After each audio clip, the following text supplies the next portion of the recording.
Cher prof, en faisant une recherche sur Internet, je me suis retrouvé par hasard sur cryogénisation. Mais fichtre, qu'est-ce donc? Moi-même, en cherchant un titre pour mon prochain ouvrage, j'ai tapé « Crier au génie ». Et je suis tombé sur Cryogénie, semaine du froid à prix cassé, 200 000 €.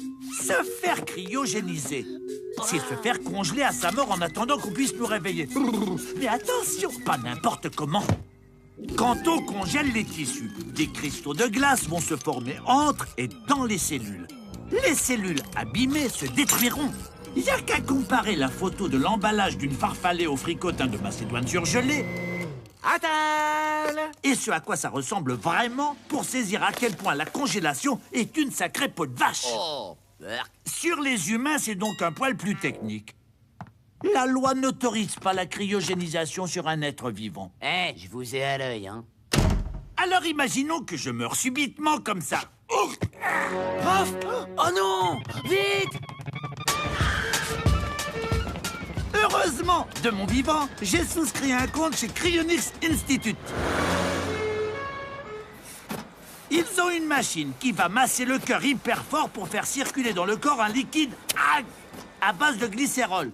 Une sorte d'antigel humain qui va empêcher la formation de cristaux. Qu'est-ce qui se passe, les copains? Je peux plus bouger. C'est la vitrification. Ensuite, on trépane le client. Juste 2-3 trous pour éviter la pression crânienne. Revenez, Demolition Man! Vous fuyez du front! Enfin, vous êtes placé debout dans un sarcophage rempli d'azote liquide. Non, ne rêvez pas, ce ne sera pas dans une pose esthétique du style musée Grévin on Ice. Vous êtes mis dans une boîte en alu remplie d'azote liquide à moins 196 degrés, avec 6 autres patients. La tête en bas, parce que si jamais le niveau d'azote baisse dans le caisson, la tête restera toujours au froid. À votre réveil, en plus de ressembler à un vieux hachis parmentier décongelé, vous pouvez avoir les pieds pourris et du glycérol plein les veines. Thé ou café? On raconte que plus de 250 personnes dans le monde se sont inscrites pour se faire cryogéniser. En fait, faudra-t-il déclarer aux impôts un parent cryogénisé comme personne à charge? Oui, tu peux. Et avant de remplir votre feuille d'impôt, Tapez, tu mourras moins bête sur arte.tv. Avec ça, c'est sûr, vous mourrez moins bête, mais bon, vous mourrez quand même. Cher prof, il paraît que proche de la mort, on voit des tunnels avec des spectres et le paradis au bout. C'est vrai? Parce que moi, à ma mort, j'ai rien vu. Cher Patrick, quand je fais de la poterie pour me détendre, parfois, moi, je vois le fantôme de Demi Moore. Hé, Demi, mon vase! Non, pas ça! Vite! Meredith, dépêche! D'après le docteur Moody, une near-death expérience, une expérience de mort imminente, c'est quand un mourant est en proie à des visions délirantes qui se déroulent en 5 étapes. 1. Sentiment de paix. 2. Sortie du corps. 3. Le sujet entre dans une sorte de tunnel et voit des morts. Hé, attendez-moi! 4. Dans certains cas, toute sa vie défile devant ses yeux. 5. Enfin, il sort du tunnel en filant vers une lumière bienveillante.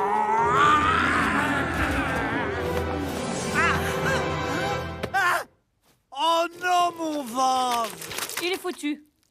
Certains disent que dans le tunnel de lumière, on revit sa naissance. Or, les bébés naissent les yeux fermés, en se raclant la face contre la paroi. Et pas la tête en avant, en regardant devant comme dans un toboggan à la piscine. Donc, impossible de voir le fameux tunnel. La psychologue Susan Blackmore, elle, pense que les NDE sont des manifestations purement neurologiques. Démonstration. On sait qu'il y a plus de neurones du cortex dédiés à la vision centrale de l'œil que dédiés à sa périphérie. Si tous ces neurones manquent d'oxygène, la vision périphérique défaillira avant la vision centrale. D'où l'impression de voir un tunnel. Certaines drogues peuvent provoquer la même chose. Le LSD, la psilocybine, la mescaline et même le pilotage d'un avion de chasse, en raison de la pression exercée sur le cerveau. Certains racontent avoir fait des sorties de corps et avoir vu les chirurgiens les opérer. Alors, pour le vérifier, un certain Dr Holden a placé des objets tournés vers le plafond que le patient ne pourrait voir uniquement que depuis le haut de la pièce. J'ai vu Ribéry en maillot du Brésil. Ribéry, dans l'équipe du Brésil? C'est impossible! Je ne dis pas que les NDE n'existent pas. Il s'agit probablement de création du cerveau, comme les hallucinations. Si vous voulez expérimenter les NDE sans trépasser, tapez « Tu mourras moins bête » sur arte.tv. Avec ça, c'est sûr, vous mourrez moins bête. Mais bon, vous mourrez quand même. Cher prof, ça vous dirait de venir dans mon labo pour voir des robots qui réfléchissent tout seuls? Je vous attends. Pom, pom, pom, pom, pom, pom. J'aime bien visiter les labos. Ravi de vous accueillir, professeur. Je suis Benoît. Et moi, c'est Moustache. Il y a toujours des questions qui énervent les scientifiques. Soit qu'elles leur paraissent stupides, soit qu'ils les ont entendues déjà 10 000 fois.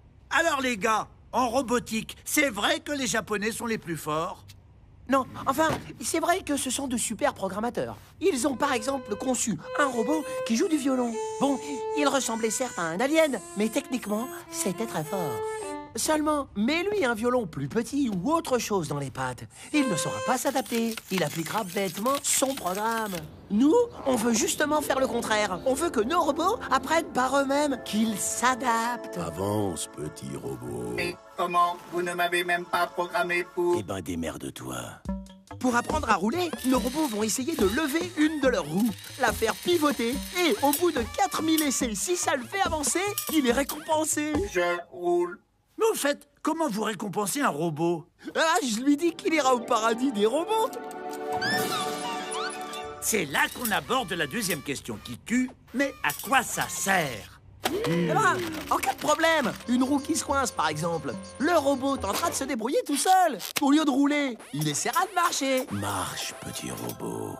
Cet auto-apprentissage serait très utile aux robots explorateurs de la NASA. Cette dernière a eu un souci avec Spirit, un des robots envoyés sur Mars.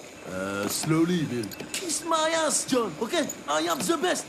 Il a été guidé droit sur un caillou et depuis, il est coincé sur Mars. Kiss my what? Et Terminator, c'est pour bientôt? Terminator, c'est pas gagné. Rien qu'au niveau de la marche bipède, la robotique n'est pas encore au point. Il existe bien Asimo qui mesure dans les 150 cm. Sarah Connor. Oui? Seulement, il ne marche qu'à 1 km/h. C'est ça, fuis, petite sotte. M'en fous, je vais te rattraper en moto. Ah, merde, une marche. Oh, ah. Hélas, les robots ne sont pas encore très au point pour ce qui est de descendre les escaliers. Ben, en effet, c'est ce que je vois. Alors, plutôt que de rêver à un monde robotisé idéal, tapez Tu mourras moins bête sur arte.tv. Avec ça, c'est sûr, vous mourrez moins bête. Mais bon, vous mourrez quand même.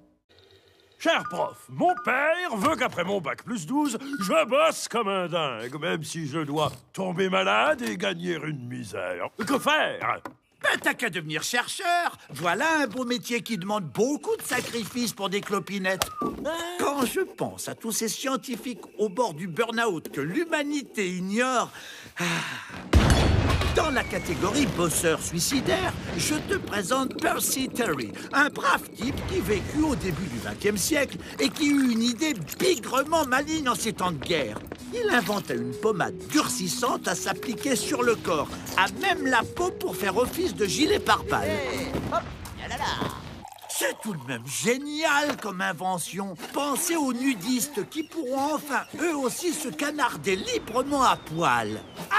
Tu m'as jeté du sable, ordure. Évidemment, en bon chercheur, Percy testa sur lui-même sa pommade avec un revolver. pour la séance. Pas de bol, la balle lui transperça la joue. Il récidiva avec un fusil. Ça va marcher cette fois. Je vous mets au défi de trouver de nos jours un tel dévouement chez les chercheurs. J'aurais pu aussi vous parler du chirurgien Evan O'Neill Ken. Un jour, il eut soudain mal au bas du ventre. Oh, une appendicite. Oh. N'étant affilié à aucune mutuelle, Ken prit une décision de pas piquer des hannetons. Vous savez quoi?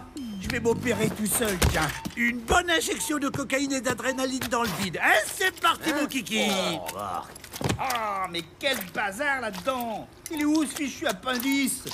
Au début du 19e siècle, un jeune physicien romantique allemand au bout du rouleau, Johann Wilhelm Ritter, testa la pile qu'il avait inventée sur différentes parties de son corps. Sur la langue, le nez, les globes oculaires.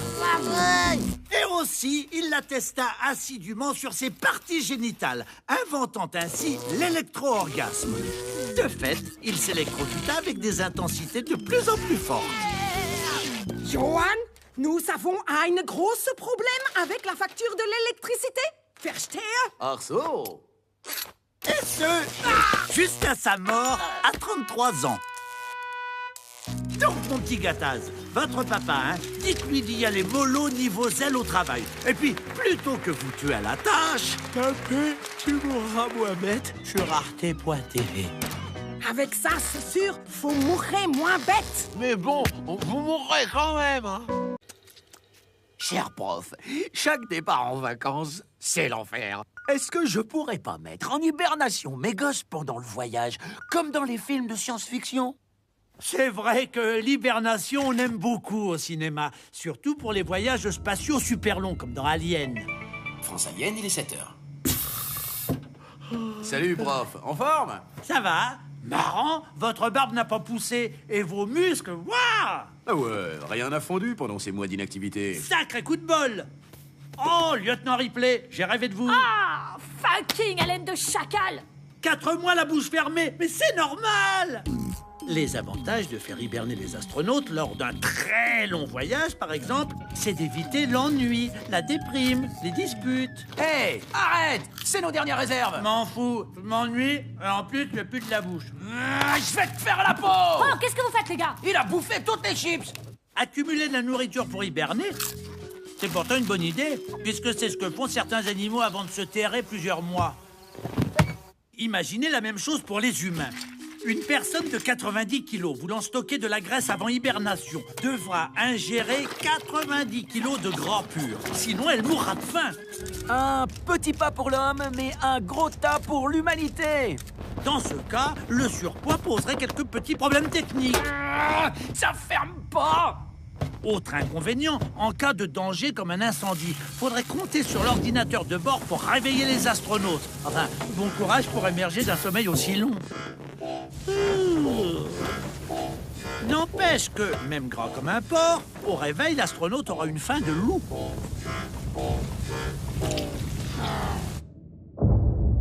Vous savez quoi? Ce qu'il faudrait pour endormir nos astronautes, c'est une bonne transfusion de sang d'ours ou d'écureuil, car les animaux qui hibernent ont dans leur sang une molécule spéciale qui ralentit leur métabolisme et les plonge en hibernation. L'hibernation des grands blessés permettrait de ralentir leur métabolisme et donc de réduire leur hémorragie. Lieutenant Ripley, vous êtes blessé, vous saignez. C'est du sang d'alien! Ah, c'est comme du venin, bougez pas, je vais vous sucer la plaie. Me touchez pas! Hibernez-moi plutôt! L'homme à l'hélène, je vais bien veiller sur toi. Non. Plutôt que de prendre n'importe quel prétexte pour draguer. Tapez plutôt, tu mourras moins bête sur arte.tv. Oui, parfaitement. Avec ça, c'est sûr, vous mourrez moins bête. Mais bon, vous mourrez quand même.